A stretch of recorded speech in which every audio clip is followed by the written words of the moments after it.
والآخرين إمام الأنبياء والمرسلين سيدنا ومولانا بالقاسم محمد بن عبد الله صلى الله عليه وآله وصحبه وسلم أجمعين. أما بعد فقد قال الله تعالى سبحانه في الكتاب المجيد: يا أيها الذين آمنوا اتقوا الله وكونوا مع الصادقين. وقال تعالى: إن الله وملائكته يصلون على النبي يا أيها الذين آمنوا صلوا عليه وسلموا تسليما. اللهم صل على سيدنا محمد وعلى سيدنا محمد وبارك وسلم. صاحب سجادہ دائرہ شاہان عزیز صاحب میاں صاحب صلی اللہ علیہ وسلم جعفر میاں قاری احتشام صاحب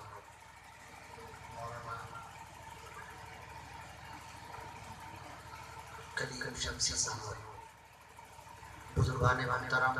دوستان عزیز اور پیارے بچوں، جعفر میاں نے بھی بتایا اور قاری صاحب نے بھی بتایا اور وکیل صاحب نے بتایا کہ یہ مجلس حضرت امام حسن مجتبیٰ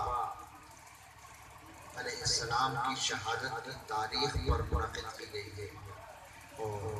ہمارے وکیل صاحب کے بڑے ابا کریم اللہ خان صاحب مرحوم کے حصہ ثواب کی. تو اس سے پہلے کہ میں کچھ پڑھوں کچھ عرض کروں، آپ ایک مرتبہ سورہ فاتحہ اور 3 مرتبہ قل هو اللہ شریف پڑھ کے کریم اللہ خان کو حصہ ثواب کیجیے. پڑھیے اللہم صلی اللہ علیہ وسلم.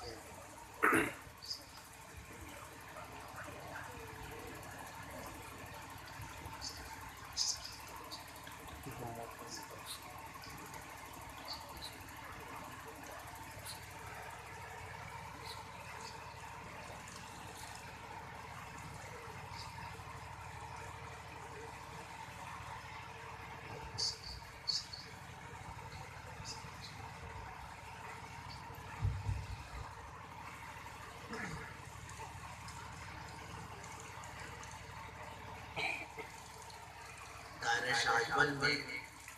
سال میں 2 مرتبہ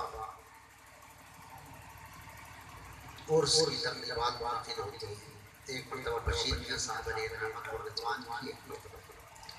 ہمارے پیر و مرشد اور ثاقب میاں صاحب کے دادا حضرت مولانا شاہ سید احمد علی سید میاں صاحب علیہ رحمت اور رضوان. دونوں اعراض کے موقع پر ذکر بھی ہوتا ہے، مجلس ذکر بھی ہوتی ہے اور مجلس ذکر میں عام طور پر یہ آپ کا خادم جو ہے وہ کچھ عرض کرتا ہے. ایک مرتبہ ایک مولانا سے میں نے ہی کہا کہ تشریف لائیے ہمارے مجلس میں، آپ تشریف نہیں لاتے تو ان کا سید صاحب آپ کی مجلس میں اور کسی کی ضرورت ہی کیا ہے، آپ ہی لوگ کافی ہیں ماشاء اللہ. آج یہاں آ کے بالکل وہی بات جو ہے اس کا اندازہ ہوا کہ آ کے آپ لوگوں سے ملاقات کی سعادت تو حاصل ہوتی ہے، اچھا لگتا ہے، لیکن کھجوری آ کے بیان کرنے کی چندہ ضرورت نہیں، اس لیے کہ مجھ سے کہیں بہتر طریقے سے ماشاءاللہ وکیل صاحب ہیں وہ اہل بیت کے فضائل بیان کرتے ہیں. مجھے جی چاہ رہا تھا میرا بلکہ میں نے قاری صاحب سے کہا بھی کہ ماشاءاللہ خطیب آل عمران بیان کر رہے ہیں. عمران جناب ابو طالب کا نام ہے اور خطیب آل عمران کا مطلب ہوتا ہے جو عمران کی اولاد کے فضائل بیان کرے. ابھی آپ نے دیکھا کہ کتنے مستند حوالوں کے ساتھ اور کتنے سلیقے سے اور کتنی ترتیب کے ساتھ اور پٹھان ہے ماشاءاللہ اور وکیل ہے، اس لیے جذباتی انداز میں بھی اور جذباتی تعلق خاندان رسالت سے آپ لوگ جس سے محبت کرتے ہیں اگر اس کے ساتھ دھوکہ کیا جا رہا ہو، آپ جس سے محبت کرتے ہیں اگر اس کے حقوق تلف کیے جا رہے ہیں، آپ جس سے محبت کرتے ہیں اس پر زیادتی کی جا رہی ہے، آپ جس سے محبت کرتے ہیں اس کی جان لی جا رہی ہو، اس کے پیارے پیارے بچوں کو بھوکا اور پیاسا رکھ کے ان کی حق تلفی کی جا رہی ہو، تو آپ کے جذبات برانگیختہ ہوں گے کہ نہیں؟ جذبات ابھر آتے ہیں زنجیر کے ساتھ. جذبات ابھر آتے ہیں زنجیر کے ساتھ، پل کھاتا ہے جنبش شمشیر کے ساتھ، اور ہم سے نہیں اٹھیں گے یزیدی فتنے، ہم تم کو نظر آئیں گے شبیر کے ساتھ۔ نعرہ تکبیر، اللہ اکبر، یا رسول اللہ، نعرہ حیدری، یا علی، یا علی المدد۔ تو ہمارے وکیل صاحب جو ہیں وہ اس وقت آپ کو اپنے پورے جوش اور جذبے کے ساتھ شبیر اور آل شبیر کے ساتھ نظر آ رہے تھے۔ اللہ اس دنیا میں بھی انہیں اس کی جزا دے اور اس دنیا میں بھی اس کی جزا دے، اور اس ذکر شبیر و آل شبیر کے دفعے جہاں جہاں تک آواز جا رہی ہے وہاں وہاں تک صاحبان ایمان کی جان، مال، عزت، آبرو کی حفاظت فرمائے اور ان کے رزق میں کشادگی عطا فرمائے، آمین یا رب۔ اب اس سے پہلے کہ میں کچھ عرض کروں، ایک درود شریف کا نذرانہ پیش کیجئے، پڑھیے اللہم صلی علی سیدنا و شفیعنا نبینا مولانا محمد بارک وسلم محمد وعلی آل سیدنا و مولانا محمد وبارک وسلم۔ قرآن حکیم میں، اور دیکھیں ہم جہاں جاتے ہیں تو بوڑھے لوگوں سے زیادہ ہم بچوں سے باتیں کرنا چاہتے ہیں، اور یہ جو بچے بیٹھے ہیں اب پوری ہماری بات سنیں گے، ایک ایک بات ان تک پہنچائیں گے ہم۔ بڑے لوگ تو سب جانتے بھی ہیں، ان کو تازہ کر رہے ہیں، لیکن بچے لوگ نہیں سنیں گے تو کل یہاں بیٹھ کے بیان کون کرے گا؟ ہماری تو داڑھی سفید ہو گئی، تو چلنے والے ہیں، تو آپ کو یہاں بیٹھ کے بیان کرنا ہے، جب سنیں گے نہیں، ہم نے اپنے بزرگوں سے سنا تو ہم بیان کرتے ہیں، تو آپ کو بھی ویسے ہی سننا چاہیے۔ قرآن شریف کی ایک آیت کو ہم نے تلاوت کی ہے، یا ایھا الذین آمنوا اتقوا اللہ وکونوا مع الصادقین، ایمان والو اللہ کا تقوی اختیار کرو۔ یا ایھا الذین آمنوا، یہ وہ لوگ جو ایمان لائے ہو،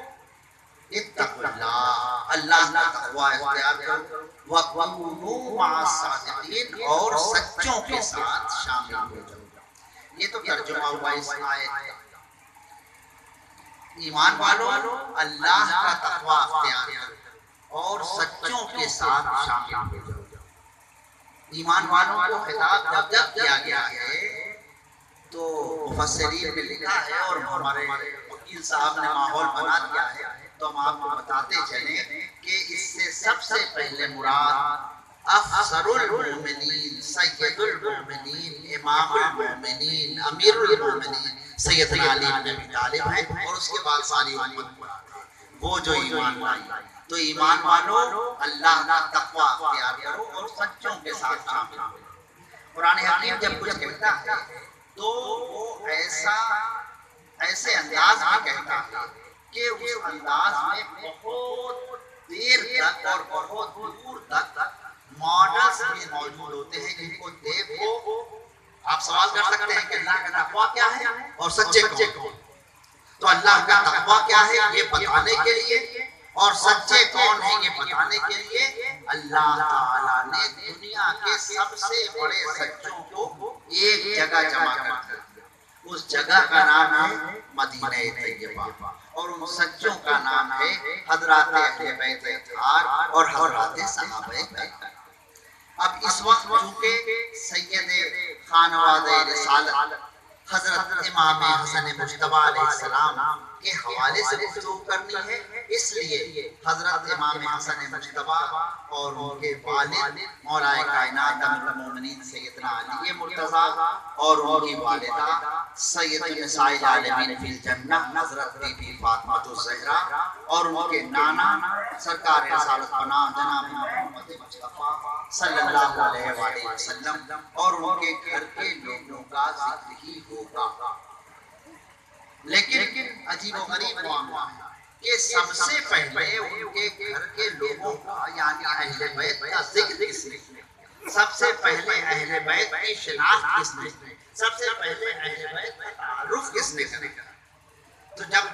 ہم یہ کہیں گے تو اللہ نے کرایا، قرآن حکیم میں تعارف کرایا گیا، قرآن حکیم میں فضائل بیان کیے گئے، جناب رسول اللہ صلی اللہ علیہ وآلہ وسلم نے فرمایا اللہم ہؤلاء اہل بیتی، پروردگار یہ ہمارے اہل بیت ہیں، اور اس کے بعد دامن ابا کو پھیلایا اور اس میں کہا کہ علی تم بھی آ جاؤ، فاطمہ تم بھی آ جاؤ، حسن تم بھی آ جاؤ، حسین تم بھی آ جاؤ، اور اس کے بعد دعا کی کہ اللہ یہ ہمارے اہل بیت ہیں، ان سے تو بھی محبت فرما، اور جو ان سے محبت فرمائے ان سے بھی تو محبت فرما، اور جو ان سے دشمنی کریں تو بھی ان سے دشمنی کریں۔ اس سے واضح حدیث اور کیا ہو سکتی ہے؟ اہل بیت کے فضائل سب سے پہلے کائنات کے سب سے بڑے سچے، ساری دنیا میں اس سچے سے بڑے سچے پر سورج ہی نہیں چمکا، جس کا نام ہے محمد مصطفیٰ صلی اللہ علیہ وسلم۔ انہوں نے تعارف کرایا اور قرآن حکیم نے جب بتایا ہے کہ ایمان والو سچوں کے ساتھ شامل ہو جاؤ، تو اس نے یہی کہا ہے کہ گروہ مصطفی کا حصہ بن جاؤ۔ اور یہ تو ہم لوگ یہاں کوششیں کرتے رہتے ہیں اور ساری دنیا کے ایمان والے کوششیں کرتے رہتے ہیں اور دعوت دیتے رہتے ہیں، اور ساری دنیا کے اسلامی مبلغین جو دعوت دیتے رہتے ہیں وہ یہی ہوتی ہے ایمان والو اللہ پر اعتماد کرو، اللہ پر ایمان لاؤ، اللہ کی ذات پر، اللہ کی صفات پر، اللہ کے نبیوں پر، اللہ کی کتابوں پر، اور پھر اللہ کا تقوی۔ اللہ کا تقوی کیا ہے؟ اللہ کا تقوی کیا ہے؟ اللہ سے ڈرنا۔ لیکن ڈر تو ہمیں ہر خطرناک چیز سے لگتا ہے، ڈرتے تو ہم ہر ایسی چیز سے ہیں جو ہمیں تکلیف پہنچا، سانپ سے ڈرتے ہیں، بچھو سے ڈرتے ہیں، طوفان سے ڈرتے ہیں، سیلاب سے ڈرتے ہیں، آفت سے ڈرتے ہیں، آندھی سے ڈرتے ہیں، زلزلے سے ڈرتے ہیں، گویا ہر وہ چیز کے جو ہمیں نقصان پہنچائے جانی و مالی، اس سے ہم ڈرتے ہیں۔ تو اللہ سے ڈرنا ان نقصان پہنچانے والی چیزوں سے ڈرنا نہیں، اللہ سے ڈرنا کچھ اور۔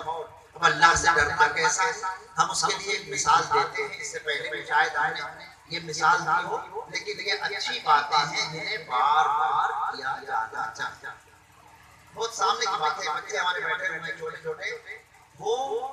اپنی ماں سے بھی بہت ڈرتے ہیں۔ مائی ماری، تنی دیر ہوتی تو مائی ماری، تنی گڑبڑ ہوتی تو مائی ماری، یہ خطرہ رہتا ہے کہ ماں جو ہے وہ تکلیف پہنچائے جائے۔ اور ماں محبت کتنا کرتی ہے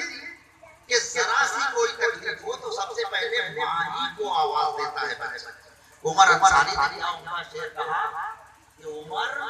یہ تارے خرد سی طفل نادا سی، طفل نادا کا مطلب نادان بچہ، عمر یہ تارے خرد سی طفل نادا سے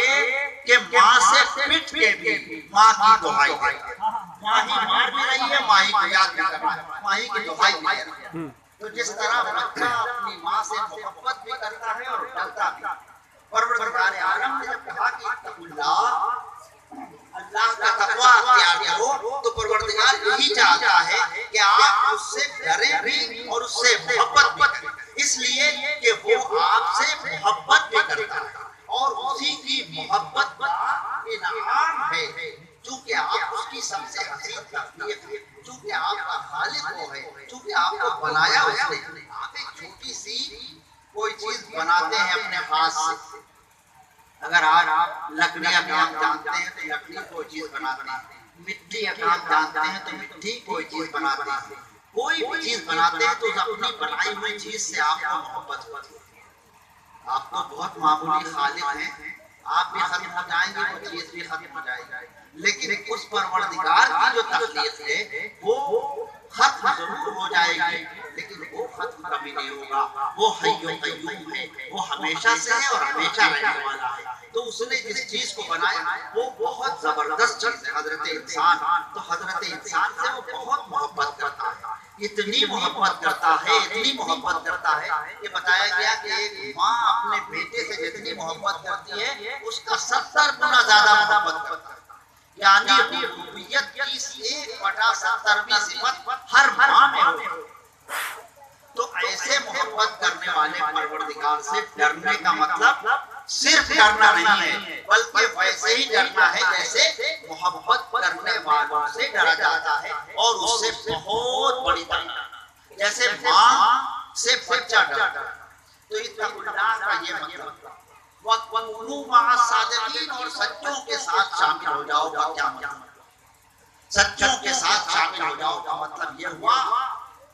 کہ سب سے بڑے سچے کو پہلے تو پہچان، اس بڑے سچے صلی اللہ علیہ وآلہ وسلم کو پہچاننے کے لیے پوری کتاب نازل کر دی گئی جو کتاب ہدایت ہے۔ اس پوری کتاب میں ہے کیا؟ اس پوری کتاب میں یا یہ بتایا گیا ہے کہ یہ کرو اور یہ نہ کرو، یا یہ بتایا گیا ہے کہ یہ شخصیت یہ ذات گرامی کون، اور اسی میں سب چیزیں سمٹ کے آ گئی۔ اللہ کے رسول صلی اللہ علیہ وآلہ وسلم کے فضائل اور ان کے بارے میں کیسی کیسی باتیں کی گئی، یہ دنیا تک پہنچانے کے ذمہ دار ہیں۔ یہ اللہ کے نیک بندوں کے مرجع اور ماوا ان پیغمبروں کو دعوت کی پر معمول کیا گیا کہ وہ دعوتیں دیتے رہے، لیکن ان کی دعوتیں رد کی گئیں تو انہوں نے آخر میں اس امت کے لیے جس کو وہ دعوت دیتے تھے بد دعا دی، اور وہ امت کبھی اس پر پتھروں کی بارش ہوئی، کبھی اس پر بارش سیلاب آ گیا، کبھی طوفان آ گیا، کبھی آگ برسی، کبھی وہ کسی دوسری چیز میں مست کر دیے گئے، گویا کبھی آواز کے عذاب نے ان کو آ لیا اور وہ سب مارے گئے۔ یہ سب باتیں قرآن میں لکھی ہوئی، بس کرنا کیا ہے، قرآن کو ذرا سا غور سے پڑھ لینا، اور غور سے پڑھنے کا اتنا بڑا معاملہ نہیں ہے۔ زندگی میں سارے کام آپ کرتے ہیں، آپ کی زندگی میں اللہ تعالیٰ 6666 دن آج سے ضرور عنایت فرمائے۔ آپ بس نیت کر لیجئے کہ آج سے یعنی سونے سے پہلے سے قرآن کی ایک آیت معنی اور مطلب کے ساتھ پڑھ لیں، صرف ایک آیت۔ بچے جو ہیں وہ بھی اور بڑے جو ہیں وہ بھی، صرف ایک آیت روزانہ مطلب کے ساتھ، معنی کے ساتھ، ترجمے کے ساتھ پڑھ لیں تو آہستہ آہستہ اللہ تعالیٰ آپ کو عقل اور فہم اور تدبر کی وہ صورت عطا کرے گا کہ آپ بھی ایسے بیٹے پر فخر کر رہے ہوں گے جس بیٹے کا نام احتشام یا حساب یا اہتمام۔ یہ جو بچے ہیں، یہ جو ماشاءاللہ خود بھی بچوں والے ہیں، ان کی صورت یہ ہے کہ قرآن پڑھتے ہیں اور قرآن کو سمجھنے کی بھی کوشش کرتے ہیں۔ بس جو قرآن پڑھے گا اور سمجھنے کی کوشش کرے گا اس کو اس دنیا میں بھی عزت ملے گی، اس دنیا میں رزق کی کثرت ملے گی، اس دنیا میں اس کو فائدہ ہوگا، اور اس دنیا کے فائدے کا وعدہ تو اللہ نے کر رکھا ہے۔ ایک بات اور بہت چھوٹی سی، اگر کوئی پیغام ہم آپ کے پاس بھیجیں تو آپ پریشان ہو جائیں کہ دنیا بھیجنے والا کوئی بات ضرور ہوئی، یہ میں کیا لکھا پڑھ لی۔ اللہ کی قسم یہ جو اللہ کی کتاب ہے یہ کسی خاص فرد کے لیے نہیں ہے، یہ کسی خاص طبقے کے لیے نہیں ہے، یہ اپنے بندوں کے لیے اللہ تعالیٰ کلام پیغام بھیج رہا۔ تو اس پیغام کو بندوں کو پڑھنا تو چاہیے، سمجھنا تو چاہیے، سیکھنا تو چاہیے، دیکھنا تو چاہیے۔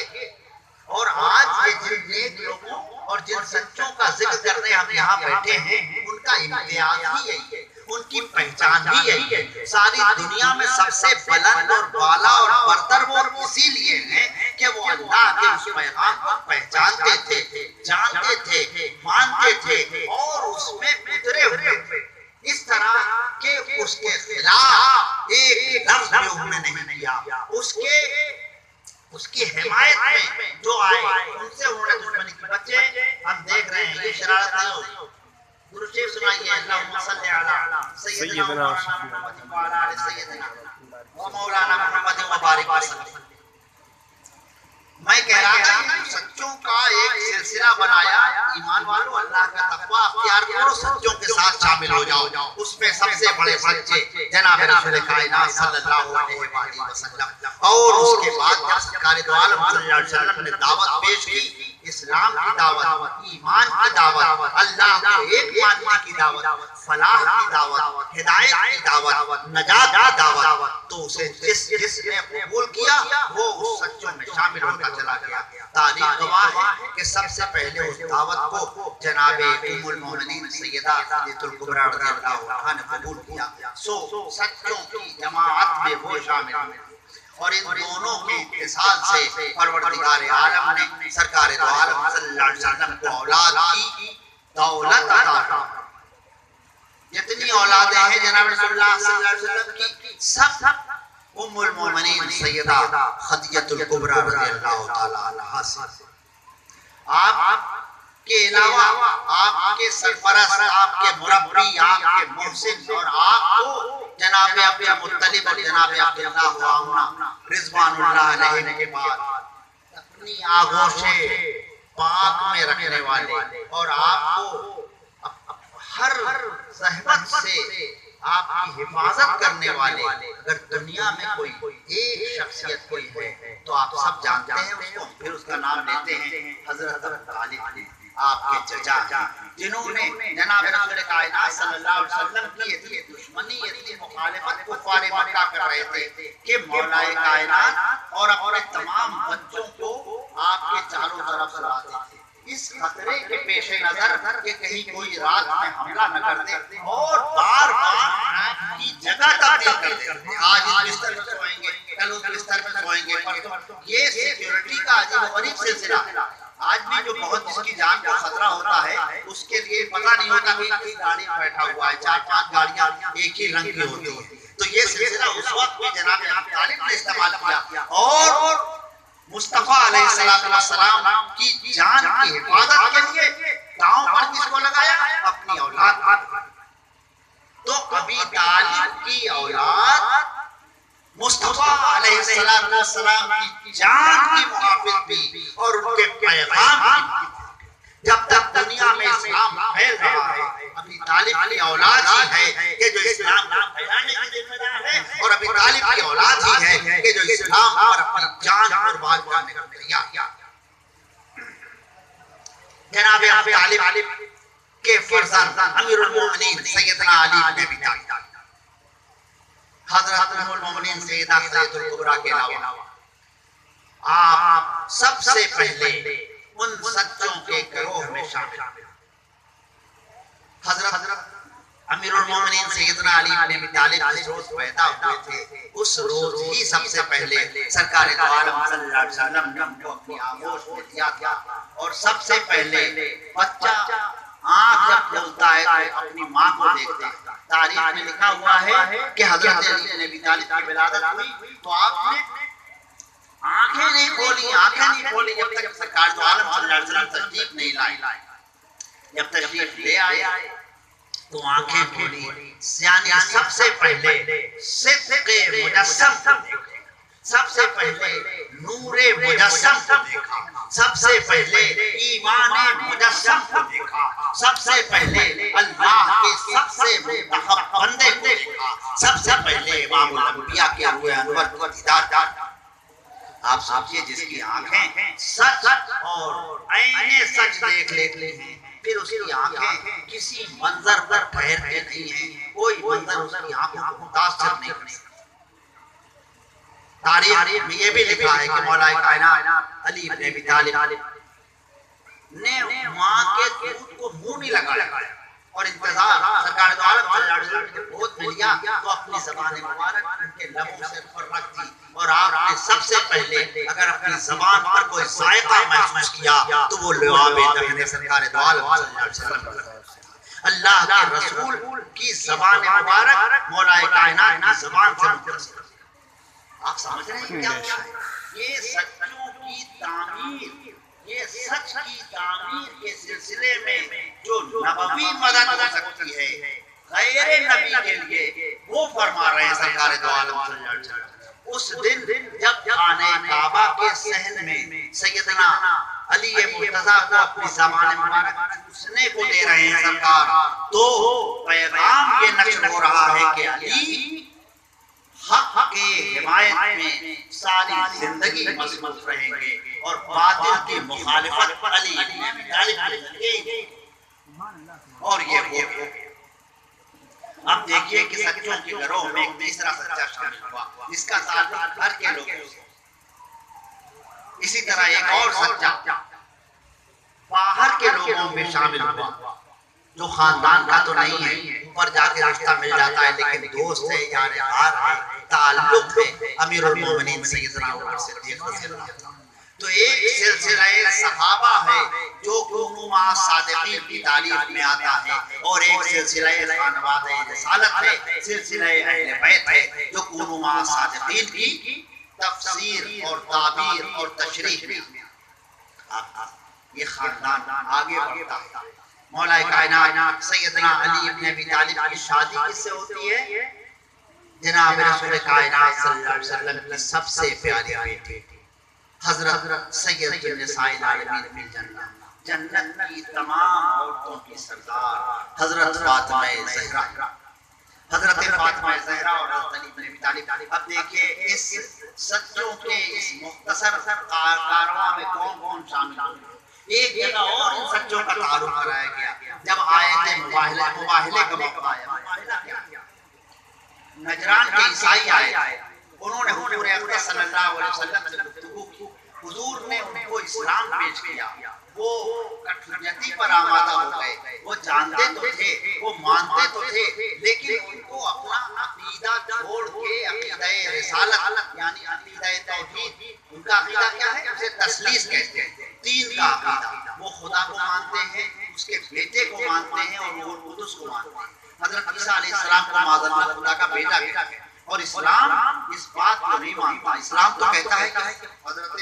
عیسیٰ ہو یا کوئی پیغمبر، عزیر ہو یا عزیز ہو، یہ کوئی اللہ کا بیٹا نہیں، اس لیے کہ اللہ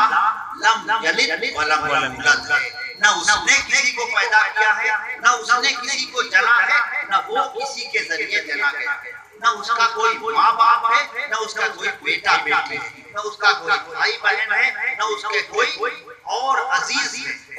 اور ویسے ساری الخلق ویا اللہ، ساری دنیا جو ہے وہ اس کی حیا ہے، سب اس کے مخلوق ہیں، لیکن کوئی اس کا بیٹا نہیں، کوئی اس کا بھائی نہیں، کوئی اس کا باپ نہیں۔ عقیدہ تثلیث سے عقیدہ توحید کی، توحید کا مطلب ایک مان اور تثلیث کا مطلب تین مان۔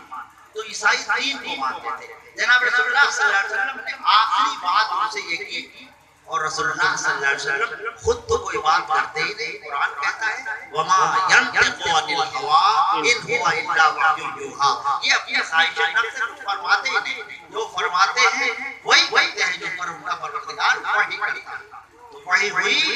کہ آپ ان سے کہیے کہ تم اپنی جانوں کو لے کے آؤ، انفسنا وانفسکم، نساءنا ونساءکم، اور ابناءنا و ابناءکم، یعنی اپنی جانوں کو لے کے آؤ، اپنی عورتوں کو لے کے آؤ اور اپنے بچوں کو لے کے آؤ۔ ہم بھی اپنی جانوں کو، اپنی عورتوں کو، اپنے بچوں کو لے کے آتے ہیں، اور جھوٹے پر اللہ کی لعنت۔ جب مباہلے کا یہ آیت نازل ہو گئی، یعنی آؤ ایک میدان میں کھڑے ہوتے ہیں اور بد دعا کرتے ہیں کہ یہ دین حق، اس کو اب جو نہ مانے اس پر اللہ کی لعنت، اور لعنت کا مطلب ہے تباہی و بربادی مقدر۔ عیسائیوں کے علماء جو تھے وہ جانتے تھے کہ یہ بہت نورانی شکلیں ہیں، اللہ کے رسول کو سمجھتے تھے کہ یہ اللہ کے رسول ہیں، تو انہوں نے آپس سے مشورہ کیا اور کہا کہ بھاگ لینے میں ہی عافیت ہے، اگر ہم ان کے ساتھ جا کے وہاں پہ جھوٹے پہ لعنت کرنے چلے گئے تو یقیناً ہم تباہ ہو جائیں گے، برباد ہو جائیں گے، اور عیسائیت ختم ہو جائے گا، اس لیے کہ اللہ کے سچے نبی۔ بہت دلچسپ بات ہے کہ جو دشمن ہے، جو مخالف ہے، وہ بھی ان کے بارے میں وہی کہتا ہے جو ان کا رب کہتا ہے، وہی کہتا ہے جو ان کا رب چاہتا ہے، یعنی نیکی۔ سچوں کی جو اصلی والے سچے ہوتے ہیں ان کی سامنے کی تعریف یہ ہے کہ ان کا دشمن چاہے سامنے نہ کہے لیکن پیٹھ پیچھے ان کی تعریف کرتا ہے، ان کو سچا کہتا ہے۔ یہ جناب رسول اللہ صلی اللہ علیہ وسلم کی سیرت کا مطالعہ کریں، بار بار آپ کو یہ بات ملے گی۔ وہ یاد کیجئے نجاشی کے دربار میں کچھ لوگ پہنچ گئے جو مسلمان اسلام کی دعوت پہنچا دی، تو نجاشی نے کہا کہ یہ لوگ تو مانتے ہیں اگر عرب کے علاقے میں کوئی اور دوسرا آدمی ہو یہاں پہ آیا ہوا تو اس کو بلاؤ اور اس سے پوچھیں کہ یہ پیغمبر جن کے بارے میں ہم سن رہے ہیں یہ کیا واقعی اللہ کے رسول ہیں، ان کی خوبیاں کیا ہیں، خصوصیتیں کیا؟ تو جب ڈھونڈا گیا تو ابو سفیان اس علاقے میں گیا ہوا تھا، ابو سفیان وہ جو دشمن رسول، ابو سفیان وہ جو ابو جہل کے بعد یعنی بدر کے بعد کفار مکہ کی کمان جس کے ہاتھ بلا کے آیا، دربار میں آیا، اپنے ساتھیوں کے ساتھ آیا، نجاشی نے پوچھا محمد کے بارے میں جانتے ہو؟ تو اس نے جناب رسول اللہ صلی اللہ علیہ وسلم کے بارے میں سب کو باتیں کہیں جو مکے کے سب لوگ کہتے تھے، یہ صادق ہیں، یہ امین ہیں، یہ نیک ہیں، یہ شریف ہیں، یہ اچھی باتیں کرتے ہیں، یہ برائی سے روکتے ہیں، یہ غلط سے روکتے ہیں، یہ صحیح کی طرف دعوت دیتے ہیں۔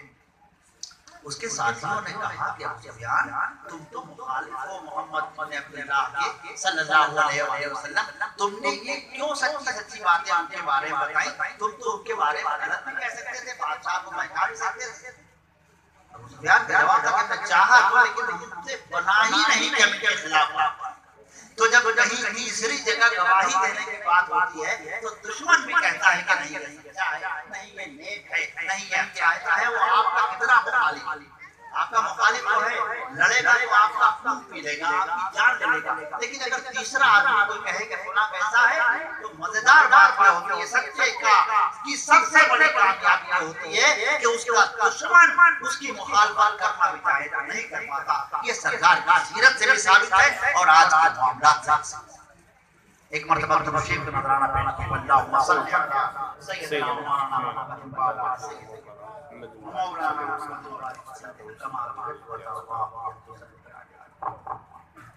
تو جناب رسول کائنات صلی اللہ علیہ وآلہ وسلم کے ساتھی صاحبزادی سیدہ فاطمہ الزہرا اور مولا کائنات امیر المومنین سیدنا علی بن ابی طالب دو سچوں کا ملن تھا، تو ان سے دو ایسے سچے اور پیدا ہوتے ہیں جو اللہ کے رسول کی جان ہیں، آپ کا دل ہے اور آپ کے پیغام کے سب سے بڑے حافظ ہیں اور آپ کی سیرت و کردار کے سب سے بڑے مظہر۔ جناب رسول کائنات صلی اللہ علیہ وسلم کی نرینہ اولاد کوئی نہیں، بیٹا کوئی نہیں، لیکن سرکار کی بیٹی کے یہ جو دونوں بیٹے ہیں حضرات حسنین علیہ السلام، حضرت امام حسن اور حضرت امام حسین، ان کو اللہ کے رسول نے اپنی اولاد اور اللہ کے رسول کی نسل ہی ان سے چلے۔ آج جو سادات کرام ساری دنیا میں موجود وہ حسنی حسینی سادات، ماشاءاللہ ساتھ میاں صاحب بیٹھے ہوئے حسنی اور حسینی سادات کا مجموعہ، تو حسنی حسینی سادات امام حسن مصطفیٰ علیہ السلام اور امام حسین شہید کربلا علیہ السلام کی اولاد۔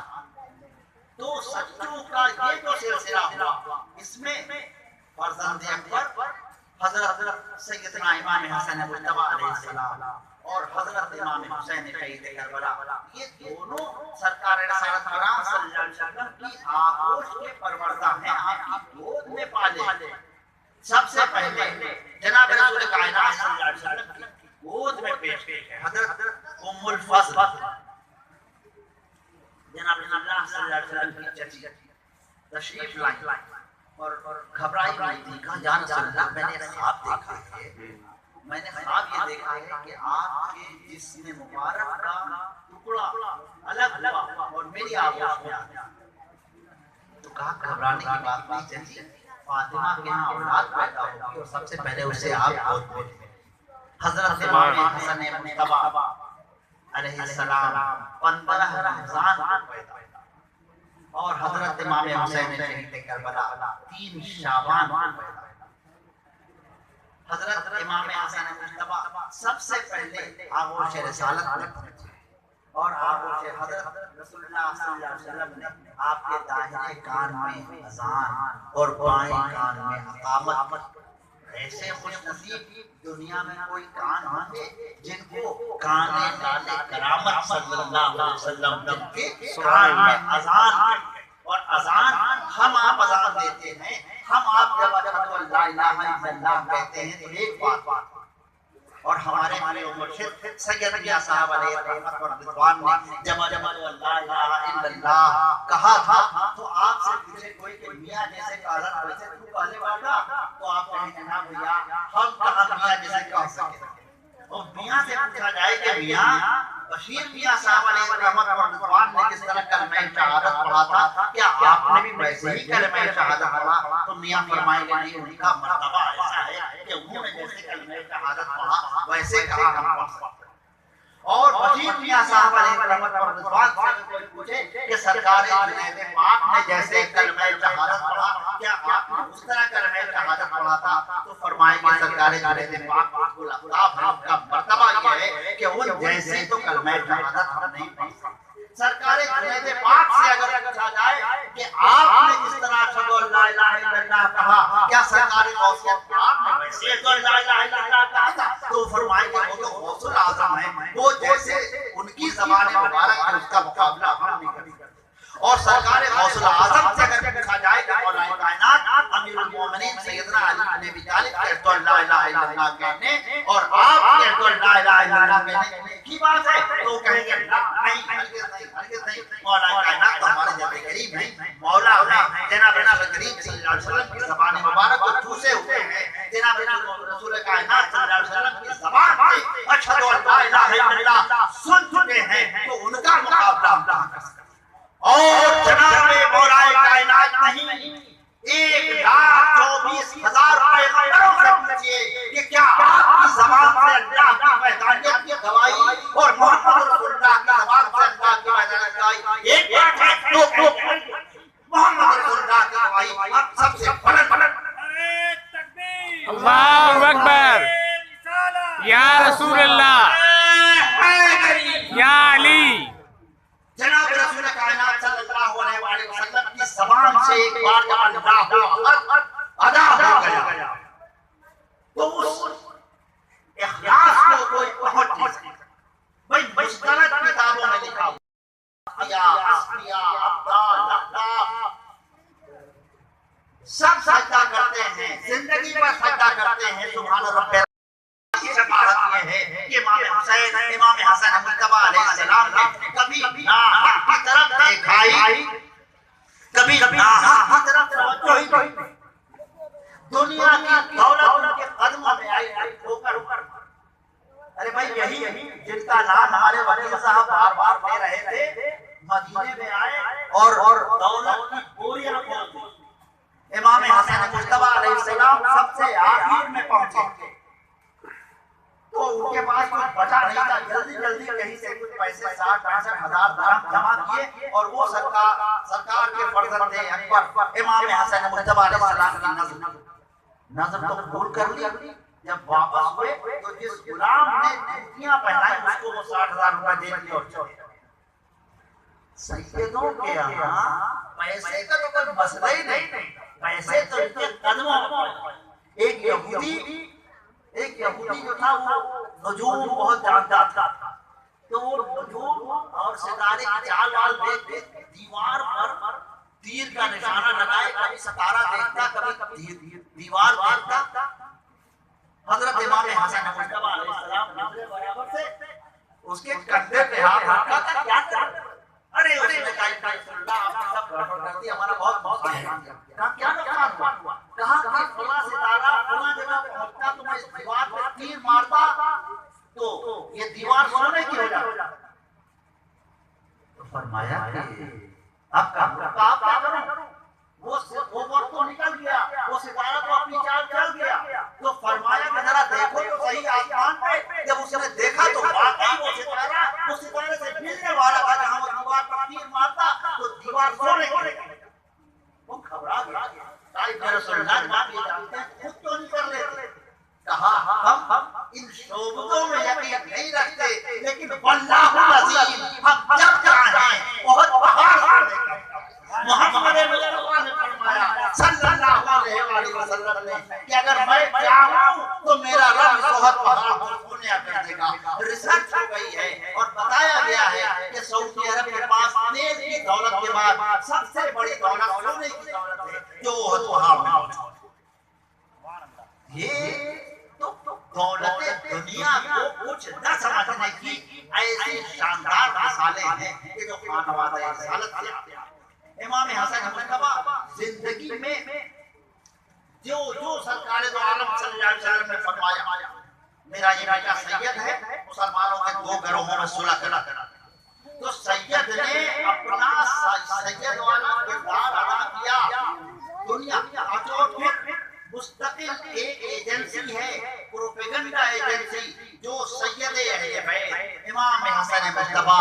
وارث امیر المومنین سیدنا علی بن ابی طالب کو بدنام کرنے کی کوشش کر رہی ہے۔ یہ جو آج امام حسن مجتبی کے نکاح کے بارے میں بہت نکاح فرمائے حضرت، بہت طلاق کیے حضرت، تو حضرت کو نکاح اور طلاق کی کا اگر شوق ہوتا تو دنیا کا شوق ہوتا، دنیا کا شوق ہوتا تو دولت کا شوق ہوتا، دولت کا شوق ہوتا تو پھر دولت کو ایسے ٹھوکر نہیں مارتے۔ حضرت کو صرف ایک شوق، اور وہ شوق یہ کہ ہر حال میں تعلیمات مصطفی عام ہوتی ہے۔ تعلیمات مصطفی عام کرنے کی صورت کیا ہے؟ سرکار دو عالم صلی اللہ علیہ وسلم کو اجازت دی نکاح کرنے کی۔ آپ نے نکاح کیوں فرمایا؟ اس لیے کہ عورتوں میں تعلیمات اسلام اہتمام کے ساتھ زیادہ سے زیادہ پھیل سکے۔ پھر بیٹی وہ جو فضلۃ الرسول، بیٹی وہ جو سید النساء العالمین بالجنہ، ان بیٹی کے جو بیٹے ہیں وہ چاہتے تھے کہ ہماری جو بیویاں ہوں وہ ہماری والدہ کا عکس جمیل، ہماری والدہ کی دعوت کو آگے بڑھائیں۔ آج ہم نہیں سوچتے کہ ہماری امی نے جو دھروہر جمع ہے، دیکھیے ربیع الاول کا چاند کل ہونے والا ہے، پرسوں سے ہماری امی کی محفل میلاد سج چڑھے گئے اور 12 دن تک مستقل زنانہ میلاد ہماری امی سکندر میں کرتے۔ ہماری امی نے کہا ان کی امی کرتی تھی الہ آباد، تو الہ آباد میں بھی زنانہ میلاد 12 دن محفلیں ہوتی ہیں۔ ہمارے یہاں بھی سکندر پور میں زنانہ میلاد 12 دن محفلیں ہوتی ہیں۔ اب اگر ہم اپنی بیوی سے یہ توقع کریں کہ وہ ہماری امی کی اس روایت کو قائم کرے گی، اپنی بیوی سے یہ امید کرے کہ ہماری بیوی یہ تعلیمات عام کرنے کی کوشش کرے گی، ہماری ماں جن شریفانہ اور نیک اور انسانی ہمدردی کے طریقوں کو رائج کر رہی ہے ان تمام طریقوں پر عمل کرے گی، تو اس میں غلط بات ہے۔ ہم تو چاہیں گے نا کہ وہ اچھی باتیں عام ہوں، اور ہم جب چاہیں گے معمولی انسان تو وہ جو سید اہل بیت ہیں، وہ جو ساری دنیا کی ہدایت کے ضامن اور ذمہ دار ہیں، وہ کیوں نہ چاہیں؟ اور ان میں اگر کوئی بیوی ایسی ہو جو ان کے معیار پر اپنی نہ اترتی ہو، تو عرب کے سماج میں طلاق، ہمارے یہاں یہاں 3 طلاق اور سپریم کورٹ کا چکر ہے، ایسا تو نہیں تھا اسلام میں اور پھر صدر اسلام میں اول اسلام کے ادوار میں نہ نکاح کا مسئلہ تھا نہ طلاق کا مسئلہ تھا۔ اب ہم نے کر دیا کہ بھائی وہ طلاق ہو گئی سے شادی، لیکن وہاں کوئی مسئلہ ایسا نہیں تھا، اس لیے انہوں نے نکاح بھی فرمائے اور طلاق بھی دیے، لیکن یہ صرف اللہ کے دین کی دعوت کو خواتین میں عام کرنے اور طریقہ سیدہ کو انسانوں کی صنف مخالف یعنی عورتوں کے درمیان پھیلانے کی اس کوشش کے ضمن میں تھا۔ خدا نہ خواستہ فرزند رسول کی خواہش نفس نہیں تھی، لیکن اس کو بیان ایسے کیا جاتا ہے، تو بیان کیوں کیا جاتا ہے؟ اس لیے کہ فرزند رسول کی تعلیمات سے، فرزند رسول کے پیغام سے اور فرزند رسول کی شخصیت سے ایک خاص طبقے کو اختلاف بھی ہے، اور اختلاف کوئی چیز نہیں، دشمنی بھی ہے، مخاصمت بھی ہے، مخالفت بھی ہے۔ اللہ اس کے ساتھ اب قیامت کے دن ہی معاملہ کرے گا، ورنہ یہ پروپیگنڈا مشنری جو ہے اس نے بدنام کرنے کی بہت کوشش۔ ہم اللہ کے رسول کی ہدایات اور اللہ کے رسول کے ارشادات اور اللہ کے رسول کی تعلیمات اور اللہ کے رسول نے اپنی اولاد کے بارے میں جو فرمایا، اپنے اہل بیت کے بارے میں جو فرمایا، اس سے اگر اتفاق رکھتے ہیں اور کیوں نہیں رکھیں گے کہ اللہ کے رسول کا فرمان غلط ہو ہی نہیں سکتا، تو اس کے آئینے میں جب ہم اہل بیت میں دیکھتے ہیں تو یہ انسان انسانوں میں سب سے زیادہ سلوک کرنے والے نظر آتے ہیں عام دنوں میں۔ قرآن کے اور حدیث کے سب سے بڑے عامل نظر آتے ہیں۔ عمل قرآن کا امتحان نارمل صورتحال میں آپ کر رہے ہیں تو بہت اچھا ہے، لیکن ایمرجنسی میں کر رہے ہیں تو بہت ہی اچھا، اور اس کی مثال صرف پہلے بیت سے ملے گی اور کہیں ملے گی۔ بھائی امام حسین شہید کربلا علیہ السلام دسترخوان پر بیٹھے ہوئے ہیں اور کنیز جو ہے وہ شوربے سے بھرا ہوا گرم پیالہ لے کے آتی ہے اور پیالہ چھلکتا ہے اور شوربہ زانوں پر گر جاتا ہے۔ اب آپ سوچئے، ہم نے سنا ہے کہ ایک صاحب کے ساتھ یہ ہو گیا تھا تو انہوں نے برابر رکھی ہوئی لاٹھی اٹھا کے ایک ہی لاٹھی میں کام تمام کر دیا، اگلے دن جنازہ نکلا اس بہو کا اوپر سے۔ لیکن جناب رسول کائنات صلی اللہ علیہ وسلم کے خانوادے کی تربیت ذرا ملاحظہ کیجیے، اس تکلیف تو ہوئی ہوگی، غصہ بھی آیا ہوگا، انسانی فطرت ہے، اگر آپ جل جائیں تو آپ کا ریئیکشن کیا ہوگا؟ دیکھا سے اور کنیز جو اسی خاندان کی پروردہ تھی، اس نے قرآن کی آیت پڑھی والقاظمین الغیظ، جو اپنے غصے کو پی لیتے تھے۔ آپ نے کہا جا کا مطلب جا تجھے معاف کیا، نہیں آپ کچھ نہیں کہا۔ اس کے بعد مطلب آپ کے چہرے مبارک پر جو ناگواری کا اثر تھا وہ ختم ہو گیا۔ اس نے آگے کی آیت پڑھی والعافین عن الناس، اور لوگوں کے لیے عافیت پیدا کرنے والے، جہاں پہ کہا جا تجھے معاف کیا۔ اس نے آیت مکمل کی واللہ یحب المحسنین، اور اللہ احسان کرنے والوں کو پسند کرتا ہے، کہا جا تجھے آزاد کر۔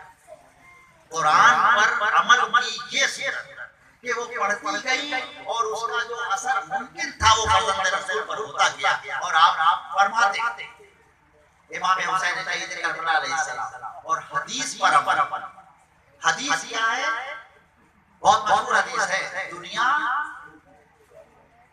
سجن المومن و جنت الکافر، دنیا جو ہے او کما قال علیہ السلام، دنیا مومن کے لیے قید خانہ ہے، کافر کے لیے جنت۔ تاریخ سیرت امام حسین شہید کربلا علیہ السلام کے واقعے کو آپ سامنے عرض کرتا ہوں۔ یہ بتائیے اور تو نہیں ہو رہے ہیں؟ ختم کر دیں یا بیان کریں؟ ایک دو لوگ سوری بہت بھوکا پیاسا لٹا لٹایا، جیسے آج یہودی چربدار ہوتے ہیں چمکتے ہوئے چہرے والے، خوب بھر پیٹ، ویسا نہیں تھا، بہت غریب تھا، بہت پریشان حال تھا، اور حدیث خود جانتا تھا۔ ابن رسول اللہ سامنے تشریف لا رہے تھے، نہایت شاندار عربی ابا، نہایت عمدہ لباس، چہرے مبارک فرحاں شاداب، عربی گھوڑے پر سوار، اس نے لگام پر ہاتھ ڈالا، کہا فرزند رسول آپ کے نانا کی ایک حدیث آپ کو سناتا ہوں۔ فرمایا کیا ہے سنا؟ اس نے کہا کہ دنیا سجن المومن و جنت الکافر، کہ مومن کے لیے دنیا قید خانہ ہے اور کافر کے لیے جنت۔ میں آپ کے خیال میں اور آپ کے نانا کے خیال میں کافر ہوں اور آپ اپنے نانا کے خیال میں مومن ہیں۔ ذرا اپنا لباس، اپنا گھوڑا، اپنی شان شوکت دیکھیے، اور ذرا میری مخلوق الحالی، میرا پھٹا حال ہونا اور میرے بکھرے بال اور میرے پچ کے گال دیکھیے۔ اب بتائیے کون قید خانے میں ہے اور کون جنت؟ جواب فرزند رسول نے دیا کہ میرے نانا نے جو فرمایا حق وہ سچ۔ اگر مومن جنت کی نعمتوں کو دیکھ لے تو دنیا کی تمام آسائشیں اسے ایسا لگیں کہ وہ قید خانے، اور اگر کافر جنت کی عقوبتوں اور جہنم کی عقوبتوں اور عذاب کو دیکھ لے تو اس کو لگے گا یہاں اگر بھوکے حال ہے تو بھی جنت، اگر یہاں پر پریشان حال ہے تو بھی جنت، اگر یہاں پر پھٹے حال ہے تو بھی عافیت ہے، اس لیے کہ کو وہاں بدترین عذاب تھا۔ یہ اظہار اور یہ وضاحت اور یہ تفسیر اور یہ تفہیم اللہ و رسول کے احکام کی وہی کر سکتا ہے جس کی روح میں پیغام الہی اور تربیت مصطفیٰ کے وحی، اور یہ فضائل ہیں امام امام حسین شہید کربلا اور ان کے برادر بزرگ و فرزند اکبر سیدہ امام حسن مجتبی علیہ السلام، امام حسن مجتبی علیہ السلام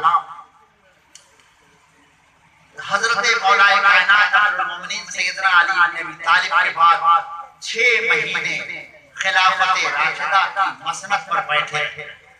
اور وہ بھی اس طرح ابھی وکیل صاحب بیان کر رہے اللہ ان کی عمر میں برکت دے کہ مولا کائنات سے آخری وقت میں اور جب آپ ابن ملجم کے وار کے بعد زحمت میں تھے تو پوچھا گیا،